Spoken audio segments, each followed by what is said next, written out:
Welcome to our Power BI Masterclass. We are a community of authors who share daily Power BI tutorials, tips and tricks, guides and much more. Subscribe to our channel to get our free content.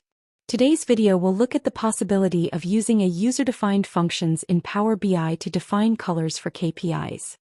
Do you keep repeating the same color logic across all your KPI visuals in Power BI?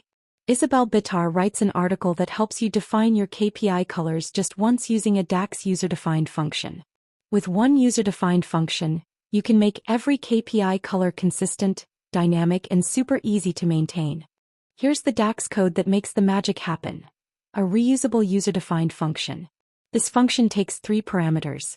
Underscore value, which is your KPI result or percentage difference. Underscore inverse, a true or false flag that tells Power BI whether higher values are good or bad. And underscore mode, which decides if you want to color the font or the background. Inside the function, it first normalizes the value, flipping the sign if it's an inverse relationship. Then the switch statement chooses the correct color. If the KPI is positive and we're coloring the font, it returns dark green. If it's positive and the mode is background, it uses light green. Negative values get dark red or light red, depending on the mode.